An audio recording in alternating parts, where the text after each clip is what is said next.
we already on? Mm-hmm. You didn't tell me that. Well, I just did it because it's going to take a minute for people to... I know, but if people watch it later, they're like, dang, they're unprepared. We're not prepared. We're not unprepared. We're super prepared. I was going on Instagram to tell people to come over here and hang out with us. Like they should. Hi! So, this is the first Tales of the Warrior series. Beautiful and beloved Tales of the Warrior. And I, of course, had for my first guest, Miss Brandon Lee. Yay! I'm always your guinea pig. You're 100% my guinea pig. I've tried and failed lots of things. And remember we used to do a weekly vlog? I loved that, actually. Did any of you guys ever watch those? Because they were fun. They're still on my YouTube channel if you're interested. You have a YouTube channel. You're so fancy. Erica's here. Hi, Erica. Which Erica? Erica, my friend from high school. I think you met once. Oh, amazing. Hi, Erica, friend from high school. And Laura. Hi, Laura. Don't know Laura either. Hi, everyone. I get to meet all of you. That's exciting. Oh, she used to watch the vlogs. I think that's what she's saying every week she did. Oh, Erica. Those were so fun. They were fun. Also, I'd rather be your guinea pig. Like, if anybody's going to call me a pig, at least it should start with guinea. Fact. That'd be nice. That's nicer. It's my rule of thumb in life. I'll be your guinea pig. I won't be your pig. Heather's here. Oh, I was just thinking about her today. So we get to do, what's your big dream for Tales of Warriors? Oh, you're Warrior Tales. You're flipping that on? I know, yeah, sorry. Doing a little Warrior, wait, All right. Tale of the Warrior? Tales of the Warrior. Tales of the Warrior. Yeah. And not like my tail. I mean, so my idea is that we give women the gift of hearing other people talk about their struggles and their stories and how they've either come on the other side or maybe not. Maybe they're still walking through it, but so that women can see that they're not alone. Yeah. And they can see that there are other women who are fighting for beauty and for freedom. Remember when we called ourselves beauty ninjas? Yes. Oh, I do remember that. That never stuck with anybody. You guys, isn't that awesome to be a beauty ninja? Like, if we're gonna fight for anything, it's freaking beauty in our own lives, in the world, for the world, all of it. All of it. I like it. I've told other people that they should be beauty ninjas, and they like it. Like our friend Sheena, beauty ninja. Yes, she is a beauty ninja. But so, this is going to be a platform where I interview women who I know personally, and sometimes I don't know personally, but women who have walked through really, really hard stuff. And they come out on the other end with beauty. They come out on the other end knowing themselves on a deeper level. They come out on the other end loving themselves. And my purpose is that we talk about it so you don't feel alone, but then we also give you tools that whoever I'm with has used, tools that I know you can use, tools to walk through whatever it is that we're talking about, if that's something that pertains to you. To be a warrior. To be a warrior. Like your tattoo. You guys have all seen her warrior tattoo, right? I feel like, can you show it? Is that too much? I mean, like, hey, take off your shirt, Amber. I know, That'll be a whole new crowd. It's like right here. Right? It's fine. Her warrior. You can't see where it says warrior. Anyways, I'm not going to take off my shirt to show you my tattoos either. Thank you. I have one that you can see without. That's okay. Oh, no, I have two. Okay. So today we're talking about secondary trauma. And I'll tell you what. I've been sharing about secondary trauma like on my Instagram stories and things this week, kind of trying to get y'all familiar with what it is and who might be experiencing it and things like that. And I got some pushback. Interesting. Tell me about it. Because people don't know what it was, or because people think it's crap? People think it's crap.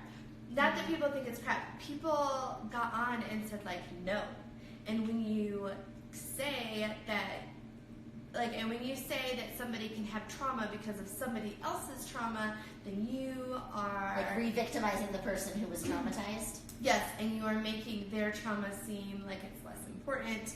You are, we're painting everything now with a broad stroke of trauma, and not and my husband might actually think that and trauma not so much. everything is trauma, and those of us who have been really traumatized and really True. victimized feel like you don't take our stuff seriously. Yeah, I can see where somebody would say that. I think as somebody who has had both primary trauma and secondary trauma, I think when we have primary trauma, we're really sensitive to invalidation. Partly, and that might depend on our trauma, right? Like, if your trauma, part of it was crazy making, or like, this wasn't that bad. Gaslighting, yeah. Yes, all of that. Or even just that secret. I know friends who've experienced like childhood sexual abuse, and there's a lot of that. It wasn't really that bad to avoid our trauma. Then part of healing is validating how bad it really was, right? Mm-hmm. And so if you're working through a lot of validation, then you're really tender to anything that feels like invalidation. Yes. And so, as somebody who's experienced both, as have you, if that's where you're at and this feels like invalidation, number one, totally feel free to turn this off. 100%. Like, you get to control the material that goes in to your soul. And having good boundaries is sometimes knowing that you can't handle everything. I mean, there are a lot of posts about marriage that I can't handle. It doesn't mean that they're necessarily wrong, or but they just maybe not quite as sensitive as I need because of my old wounding, right? And so sometimes I just have to say, I can't watch that. So if you're in that place, like, we give you all the permission in the world. Ditch us, don't listen to us, totally fine. That doesn't hurt our feelings. Right. That's, we're proud of you for taking care of your own heart. And something that I said to the messages that I Yeah. got was that this is not about if you tell your friend about what happened to you and then your friend all of a sudden plays victim. Oh my gosh, right. That's yeah. not Oh, okay. I don't know if I can handle that. Right. That's not what yeah, we're that's not talking what we're talking about. So let's Yes. go in and just like really like say like what is secondary trauma and who experiences it. Yep, because you're right. Part of talking about something is talking about what it is not.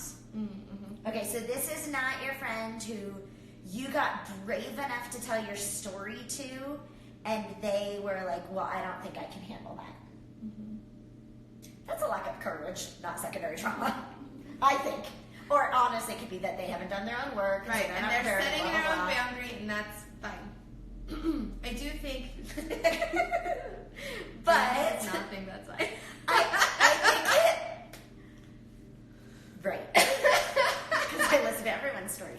But that's not what we're talking about. What secondary trauma is secondary trauma is what is experienced by people who bear witness to suffering. Who holds space. Who holds space for that. So that's why it can go anywhere from like an EMT, right, who like shows up on accident scenes all the time. They're bearing witness to a certain level of trauma. Not just like driving by, they're like involved, they're invested. And it can be true for like nurses, it can be true for social workers who are walking into that space with child abuse and all of that. And it can be true for therapists. It can be true. If you don't know me, I'm Brady Lee. We should have done that first. I feel like everybody who knows me knows you though. So. I know, you do. She's a good cheerleader. So I run Beauty for Ashes worldwide. Our main project is in Uganda, where we work with 1,230 single moms and widows, as well as their kiddos, who we put in school, and we do literacy classes for our moms and all sorts of really fun stuff. You can follow Beauty for Ashes Uganda on Instagram. My friend Britta runs it now. I don't even have to do our Instagram now. I know, she's like Insta good, Insta famous or something. She knows what she's doing, right? She's younger than me and way cooler. So when I go there, I hear a lot of stories. Okay, stories of war, stories of rape, stories of abuse, all of this. I also have 47 kiddos there who've lost both of their parents, and they call me mama now. They're my babies there, and I have 2 biological kids here, and a kiddo who's adopted from Liberia. I almost said Uganda. I'm not going to get my child's birthplace wrong. And here I walk with women to healing. Sort of randomly, not as part of my job, because... Let me just tell you that people find Brandy and then they just tell her all the horrible things that have ever happened to her, to them, and Brandy just listens. Yeah, so I get to She's walk like with a women. magnet. I am. I get to walk with women to healing all across the world, sometimes on Facebook or Instagram or in person, and usually victims of sexual violence, and I get to hold space, really. So I think what Brandy is also saying is that people who run nonprofits experience secondary trauma. Yep. People who have adopted children from hard places. Yep. Adoptive foster parents. Foster parents. In the book Secondary Trauma, is that what it's called? The really good one. Now I can't remember, but they even talk about people who are working with the environment or with animals can really process secondary trauma. And it's basically, here's what it is. It is how you are affected by the suffering you bear witness to. So it says nothing about the person whose suffering it was, right? It doesn't invalidate. It doesn't invalidate the fact that they had suffering. In fact, it validates that they did, because if their trauma wasn't bad, then it wouldn't have affected the other people. And my favorite quote about secondary trauma that I feel like explains it the most, there's two. The first one is, it's not the one story you can't forget, it's the hundreds you can't even remember. Okay, so it's about how much it's changed you. And the other one, which you actually posted on here as a quote, but it said, to walk into suffering and expect to be unaffected is about as smart as walking into a lake and expecting not to get wet. Yeah. So there's a lot of pushback about secondary trauma. Which I did not know until I started talking about it. Yeah. Some of it is that it's not true, and some of it is that we're supposed to be superheroes. But here's the deal. Let's be really honest. Do you think that I could spend my day listening to stories about rape and war and be unaffected? Well, what's more important, I think, of a question is, should I even be unaffected? If you spent your day listening to the stories that the women you work with in Uganda say to you, and you were not affected, then that should not be your work. Oh, amen. Right? Like, the fact that I'm affected is because I love them. Because I take it. Because I know I do a lot of healing prayer with people, and we're going into their memory. And so because I'm like in that memory with someone. Yeah, and you close your eyes and you can see it. And if you're curious about healing prayer, Brandy and I wrote a book about it. An ebook, so it's free. Yes, and so if you would like, when we get done, I'm going to attach up quite a few links to the story, and so you can link up to find our ebook too. Yeah. On healing prayer. And so the question is not, how was that person affected? The question is, how do I do this long term? Okay? Because there's a lot of burnout in the helping professions. Everything from nurses to caregivers, people with aging parents, foster parents, adoptive parents. There's just so much burnout. And part of it is the lie that this doesn't exist, or that it shouldn't exist. Right. That you should be superwoman and unaffected, which sometimes I think is a little bit about, like, women. Right? We're supposed to be super mom. I'm supposed to be able to, like, have my own business and thrive in that and hustle and wash my face. And I'm also supposed to be able to, like, take my kids everywhere and wash my did. And I'm supposed to be able to do all of this. I'm supposed to be able to do all of this as a superwoman. And also, like, have my house clean and feed my kids organic food for every meal and all of that without being tired. Mm-hmm. And here's the deal. Like, I'm sorry if other people aren't saying it, but I'm tired. Mm-hmm. And sometimes it's just that I'm tired being a woman and that, like, holding all of that. And then sometimes it goes a little bit of a step beyond, and it's about how do I do my life's calling effectively, because that I needed to recognize secondary trauma. So here's how I discovered it. Okay, I was going to say, what are like the signs that somebody might be experiencing? So not only do I run Beauty for Ashes, Uganda, but I also have this kind of side project called Soul Care Retreats.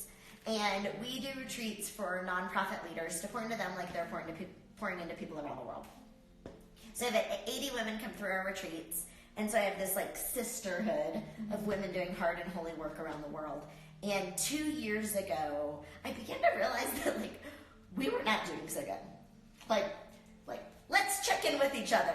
All of us were a hot mess. Like we didn't know what to do. We were just nearing that burnout idea. But none of us wanted to burn out because of our work, because Jesus, and we're not allowed to quit, and it's just supposed to be hard because life's supposed to be hard. Pull up your bootstraps and get good at it. Yeah. And those so, feel like big fat lies. Right. Yeah. Yeah. Ones I believed, but big fat lies. And so I realized a bunch of my girlfriends were struggling, my sisters, and I planned a retreat, and we were going to call it Soul Care Deeper. And so what I did is I was like, dude, we're not okay.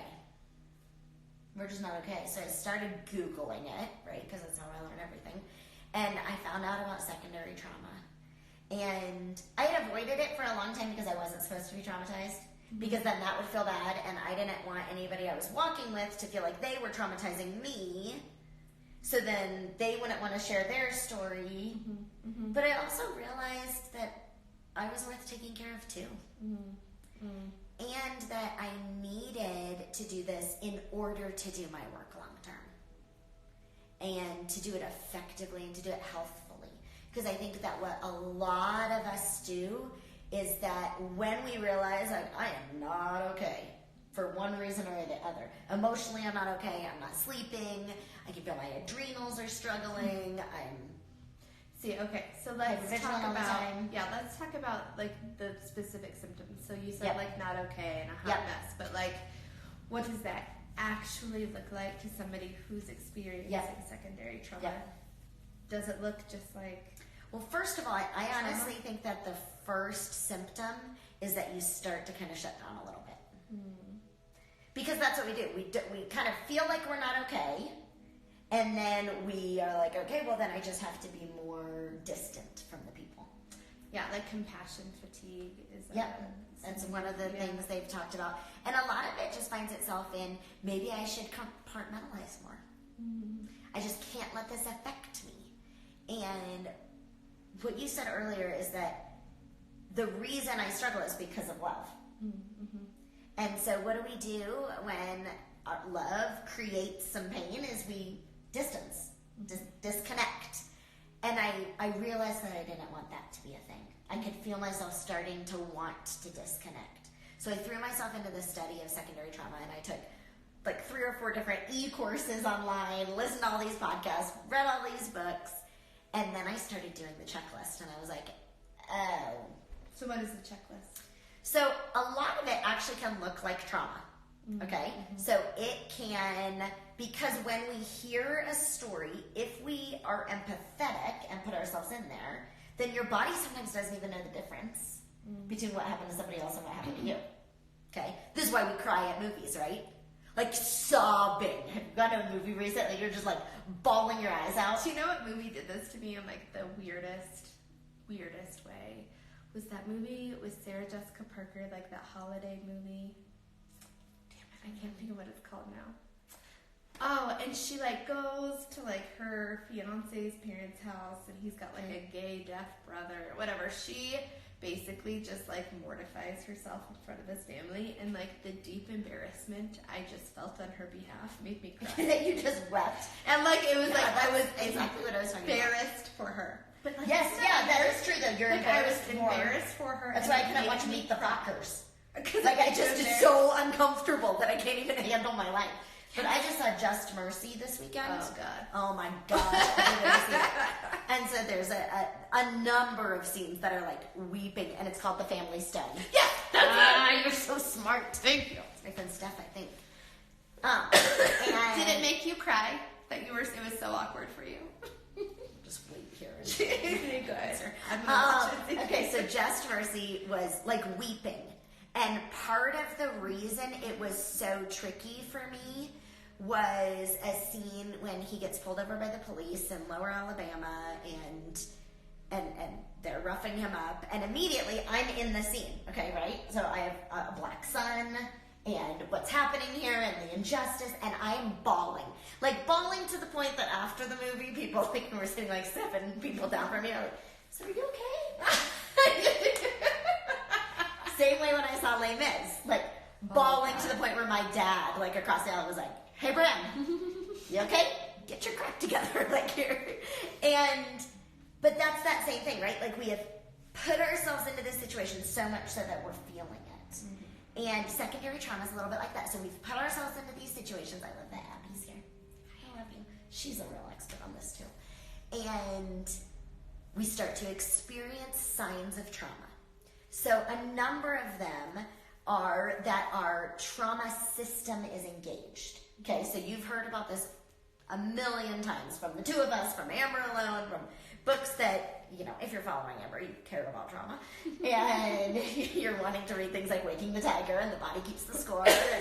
And that when we get amygdala hijacked, when our trauma response goes on, it does a number of things for us. So it gives us all these hormones that makes everything race and everything go to our core, like, or out to our body, and like we want to run, it's all this stress cycle, right? Right. And we start taking in a ton of information because you're like, where's danger, da da da. And then what's supposed to happen after a traumatic event is that your parasympathetic system is supposed to turn on and calm everything down. Once it realizes that you're not really in danger. If you ever realize you're really not in danger. Right. Which is hard if you're being turned on, for lack of a better word. Help me with a better word. If your trauma brain is engaging regularly. There you go. And especially if it's engaging with a story, right? Because you're sitting across from somebody and you're not going to be like, I should right? run. Like while you're run from listening the person. to their story, so you're just gonna sit and listen and talk through it. But like all the while, your body could be experiencing all of this stress. Yes, exactly. And sometimes you do it so often. So especially, I see this a lot in foster and adoptive parents when you're living basically in a space that's not safe. Right. And regularly, it is a trauma zone, a high chaos zone. This can be true if you're hearing a lot of stories, whether you're a therapist or a hairdresser. Oh, yeah. Right? Yeah. Friends who are hairdressers, and you hear it all, right? Mm-hmm. Or if you're an EMT or if you're a nurse or whatever it is where your trauma system is engaged a lot, so your parasympathetic system basically decides not to turn on. Like, I guess you don't need me, peace out. Right? Right. And so the symptoms sometimes of secondary trauma are being overwhelmed. If your trauma system is turned on, you can become hypervigilant, which means you're taking in all of the information. I once dated a guy who was in the Army. Remember? And he had to sit with his back against the wall in a restaurant because he could at any time close his eyes and tell you how many people were in that restaurant. Just because, like, hypervigilance. Like, I know everything that's going on. I can hear everything. But we don't, like, as a mom, how do you know if that's happening? For me, it was when I went to Chick-fil-A and my kids were talking in the back seat, and it was so overwhelming I wanted to cry. And I was like, for sure, like, drive-through at Chick-fil-A shouldn't make me want to cry. Like, something is wrong here, but it felt like so much stimuli. Another thing is sleep. Because your rest and digest part, if your rest is off. So a lot of times after a trip, I have a hard time sleeping for the first 6 weeks, or my sleep is interrupted, or I have crazy, horrible dreams. Right. That play through what you heard. Other signs, and you can download what they call a ProQual quiz, like professional quality of life is what it is, ProQual. And you can take a quiz that kind of tells you, like, how am I doing? Where is my happiness factor? How am I doing with joy? How am I doing with a sense of meaning? How am I doing with a sense of, do I have to rescue it all? A savior mentality. I have to do it all. How am I doing? How's my body doing? How am I doing spiritually? Is there a sense of despair and helplessness? Do I start to be cynical about the rest of the world? There was one point that a friend of mine who's a therapist gave me a challenge, and she said, I want you to go out and make a list of 10 women who have not been sexually violated. Oh, like, can you see the good in the world? Right, and I was like, but that doesn't exist. I don't even know what you're talking about. I could not make a list of 10 women. I don't know if I could either. No, right? Don't put me on the list. And because I had it had started to seem like everyone has faced everything. Right, and that kind of stuff. So I also work primarily with women who have gone through sexual violence, and like it makes it. I had a moment where I was like, "Fuck all men." All men. But my granny's not. Are the like the worst. Yes. And it bled over to my husband. It bled over. I have 3 sons. Yeah. And I was like, this isn't. I shouldn't. I'm not okay. I'm not okay. This is not okay. I need something else. Yeah. Talk to somebody. Right, because it's that cynicism of like, all of the world is despairing. The sky is falling. Nothing can be done anyways. Yes. Right? Yeah. And so I think that those, and can you think of any other signs of secondary trauma? I think having a hard time having fun. Yeah, I think that's what I was going to say. Because you start to compartmentalize, like Brandy was saying, so you cut yourself off from not only really loving deeply the people whose stories you're hearing, but from loving deeply your family. Because what does Brene Brown say? You cannot selectively numb. Yes. Like emotions are like a light switch. It's either on or it's off. There's no dimmer. Mine's always on. There's no dimmer switch on your emotions. You can't, right? Sorry about your luck. Sorry about my luck. So you can't feel great joy, and you don't feel the great pain, but then you can't feel the great joy. Exactly. Okay, so what do we do, right? What do we do? Especially, so I know that some of the women on here are, I'm reading. Oh, thank you, sweetheart. Sarah, if you guys have any questions for Brandy about secondary trauma, you can go ahead and start putting them in, and I will do my best to find them and ask her. But I want to talk about now, like, what is it that you do if you realize you have secondary trauma, especially if it's because, you have kids from hard places who you are parenting. Yeah. That's really hard. Or if it's your job, right? Like, that's how you make your living. Mm-hmm. What are some ways that you help yourself prevent it and then, like, heal it through it? Yeah. Well, here's the problem, is that there's hardly anything written about healing. So you take these quizzes and you find out, like, I'm in the red zone. Mm-hmm. So that's like danger zone. And then you're like, so what should I do? And you Google it. And it tells you what to do to be resilient. Mm. But it doesn't ever tell you how to get back to baseline. Mm. And so here's one thing I have to tell you, and I should have said this from the very beginning, because if you're looking for answers, like, you're kind of screwed. I'm sorry. Because I read this yesterday in a book I'm reading. I am not a map maker, I'm a traveler. Mm-hmm. And so I am going to tell you some of the things that I'm using, some of the things my friends are using, but I'm not an expert in this. Mm-hmm. And I haven't found any answers. I haven't actually found anybody who is, that can tell us, like, how do we heal and then become resilient? So the number one thing I want to tell you is do one of those pro-qual tests. We're going to give you some resilience tips. But if you realize you're in the red zone, you might need something a little more extreme. Like getting help. Right? Well, for sure. Like, everyone should be in therapy. If you have a question, ask me if you should be in therapy. Therapist? No, ask me if you should be in therapy. Really? Do you think I should? Yes. Okay. You haven't told me what's going on in your life. You haven't told me. And don't go to a therapist who doesn't have a therapist. Right, that's just what I was thinking. That's actually one of my rules, is I won't go to a therapist who's not in therapy or doesn't have a therapist, right? And that doesn't necessarily always mean a professional setting. Like, you could have best friends who are therapists, but regularly be doing your work. Right. And if you're in... Like, I have a person set aside that she's just set aside with the knowledge that, hi, I'm dealing with some hard stuff, so if somebody triggers me, can I call you? Yep. And then we can talk it out. And then she's like, Hey, me too. I'm here for you. So you might need to do a little bit deeper of healing. When I realized this, not last December, the December before that, when I took the pro-qual test, because I'm leading a retreat on secondary trauma, I think I have 5 therapists. You're my best friend. Yes, Heather. She loves healing as much as we do. She does. And I sent a text to my board, and I said, I'm going to have to take some time off. And I couldn't quit my job, but I could quit some peripheral stuff. Okay, I could go down to the bare minimum because I knew that healing was going to be more than a couple of tricks up my sleeve, and that I was going to have to do some deep healing like primary trauma healing.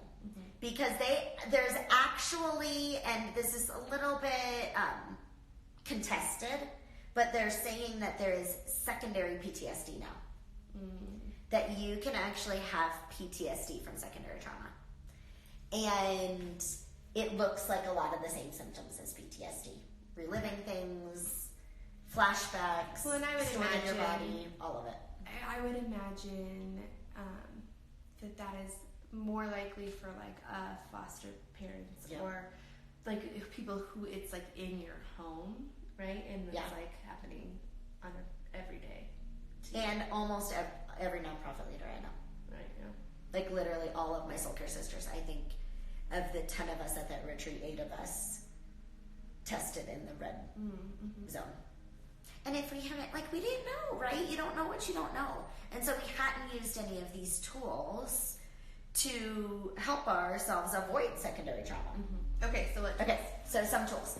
My number one tool for my body is Cortistop. Oh, yeah. So that is a supplement that is sold by Young Living.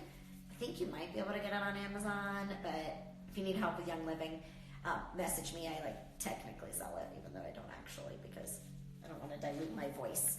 But it's a supplement, and after every trip now, I take Cortistop for an entire month. And what it does is it slows down your cortisol in your body, which is one of your stress hormones. And one of the things you might want to do is you might want to go to your doctor and get your levels tested. Because secondary trauma and all trauma actually can go one of 2 ways. So you can go super high cortisol, so your body is like, give me cortisol, keep giving it to me, keep giving it to me, keep giving it to me, I won't stop down. Or it can be like, here's all your cortisol, I'm out. Yeah, and that's then you just can what go I was really gonna low say. cortisol. Yeah, I have low cortisol because So then it's my nothing, adrenals I don't want to do anything. stopped working. Yeah. Because they were like, they tried hard to keep up with my stress, and then And that's totally, according to a book I read recently on attachment, is a lot of that is based on when you had your first traumatic experience. in life. And how powerless you were at the time. Because if you literally could not do anything physically, then a rush of serotonin that made you freeze. So if you're somebody who freezes more than fights, a lot of that is serotonin. So you might not have the hypervigilance where you're taking everything in. You might feel like you take nothing in. Okay? And that you just are sluggish and can't get anything done. So what's interesting is that we both have faced secondary trauma, and it's different for both of us. So for you, it's that almost depression-like. Melancholy. And for me, it's almost I can't stop. Yeah. that stopping felt too hard. Interesting. Because I have the rush. So for me, a cortisol stop really helps because that's slowing down my cortisol. Right. For you, that would not be effective. Right. So you should not take cortisol. God, I don't know what you should take. But Okay, that's so not you. Sorry. Ask your doctor. Another tool. Yep. So there are specific oils for adrenal fatigue and other supplements. Ashwagandha and rhodiola are both supplements that you can take, as well as a super B vitamin. Yes. Because our bodies are where we're processing this, okay? I love that, yeah. So get yourself some supplements. Even things like water. Make sure you're actually drinking enough water. But here, wait. Rewind. Friends, if you are facing secondary trauma, here's your number one barrier to help. You have two. Your first one is admitting that it's a thing. Guess what? You're not supposed to be Superwoman or Superman. Walking into the suffering of this world and expecting to be unaffected is as realistic as walking into a lake and expecting not to be wet. It's just part of the job description. Okay? So let's get over that and let's say that we have it. And then I think number two is, yes, the children in the home, your home, the people you serve, your friends, whoever it is, they are absolutely worth serving. And so are you. And that's why I just felt like I had to stop and I need to look into your eyes and tell you that you're worth healing and you are worth taking these steps. Number one, somewhat for them, so that you can be there long term. And for you. Because we are hypocrites in this world if we say, you are loved, you are worth loving. That's what we tell our moms in Uganda. But I'm not. What the crap? I can't tell somebody else to walk deep into healing if I'm not going to walk deep into it myself. So you have to get over that, and then you have to recognize that taking care of myself is important. So supplements. I also, water. Make sure you're drinking enough water. And exercise. So one of the things about exercise, and it's whatever works for you. Like if you are a Zumba girl, rock it. I am not. Because I look like a freaking idiot. An idiot when I do Zumba. Oh my God, that's looking at what time it is because we've been doing. Dropped. I was trying to be so sneaky. Go ahead. So if you're a Zumba girl, do Zumba. If you are a yoga girl, do yoga. I can tell you a place to do it. Trauma-informed yoga, weird. I'm a runner. Well, No, you're not. She's a fast walker. I'm a walker who runs downhill. Walk uphill, run downhill. This is what I do. And she talks on the phone while she's running. Yeah, now I listen to books a lot if I'm not working. But take that time and get your body moving. So one of the things about trauma is that we have unresolved trauma cycles, stress cycles in our body. And that energy just kind of stays in our body and is looking for a release. So if you can get your heart rate up in any way that you want, you hiking for a really long time. Be a real long time. You go, but yeah, you hiking, walking. I feel like you can figure out what you want to do. Yoga, weightlifting. I feel really powerful when I lift weights. Yeah, whatever it is. Yeah. Get your heart rate up for a longer period of time so that you can start to get those chemicals moving. Yes. Be in the sunshine. That's why I run, is so that I'm outside while I'm exercising because I like things that do double duty. Sunshine, vitamin D helps. Another thing that's helped me when it's nice and warm outside is grounding. So get outside, take off your shoes, and stand barefoot in the grass for 2 minutes straight. And I to encourage you. picture like that, right? To picture all the things you're holding, all the things you're carrying, just like releasing it into the ground, releasing it back to the earth. Yep, and feeling that sturdiness, the roots, and in yoga where they'll say like, feel your feet as roots root down all 4 points of your toes and whatever. Obviously not a yoga teacher. Down in and just kind of like you're feeling strong. I also encourage you while you're doing that to do 2 minutes of deep breathing. 2 minutes of deep breathing can reset your central nervous system. And you feel so good when you're done. Like you had a glass of wine, right? Yep. Like it feels so good in your body. So good. 2 minutes. I tell people, just even if you can't remember anything else, do 4x4 breathing. Into the count of 4, pause at the top for 4, out for 4, pause at the bottom for 4. There's all sorts of breathing though, like Google it, and you'll find the breath work that works for you. But the point is, like, am I breathing it in, and then am I releasing it? Mm-hmm. And if you can take that a step further to a meditation of breathing in peace and releasing the hard. Mm-hmm. And these are all just little tools. Like, how do I get my system moving? How do I take care of? When we are walking with survivors of trauma, gentle is the word of the day, right? Mm-hmm. Like that we want to hold space. We want to hold somebody. That's why I can never be a real therapist, because I end up doing healing prayer and people are just sobbing into my lap. And I don't think you're allowed to do that if you're like a therapist. You're not allowed to really touch people. Right. But I'm a yoga therapist, so I can touch. I like it. I mean, all touch. You want, I should say. Right, not all you want. That's not all I want. All you want. Good distinction right there. Touch is another one. Healthy touch. So one of the tattoos I have that I showed you earlier is this, which is an ampersand. And as we said before, one of the signs of secondary trauma is only being able to see the bad. That all of the world is broken. All of the world is abused. All of the world is hard. All of the world is exhausting. And those things are true in the world, but they're not the end of the story. Just like we say that what is true is that hurt people, but that's not the end of the story. Healed people, heal people. Free people, free people. Loved people, love people.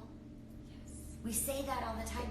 And the same is true when we're considering the space we're holding for secondary trauma. So brokenness is true, so also is beauty. Grief is true. Poor connection. All right, well, we're finishing up anyway. Yeah. So if anybody has any questions that you maybe didn't get around to asking, or you just think of them later, feel free. You can message me here at Beautiful and Beloved, or you can message Brandy at Brandy Lee. She's going to be, I tag her and everything. So you can find me always. Please feel free to share this with any friends or family that you have that you know might be experiencing secondary trauma, so they can just figure it out and walk through it and become more resilient, but also to find healing and to know they're not alone. Yeah, that's the last thing I would say is community. Yeah. Like, it makes a big difference when we have authentic community that gets that it's hard. So if you share with somebody and they're like, well, that's what you chose, like say you're an adoptive mom, like shouldn't have done it, or a foster mom. Well, that's not your person. That's not your tribe to share with secondary trauma about. They might be great to share recipes about, super fun to sit at a basketball game with, but find your tribe of people who get that, yes, you have chosen this, yes, it is worth it, and yes, it is hard. You're also welcome to get this tattoo. We're them. We're your tribe there. Yeah. We'll be there for you.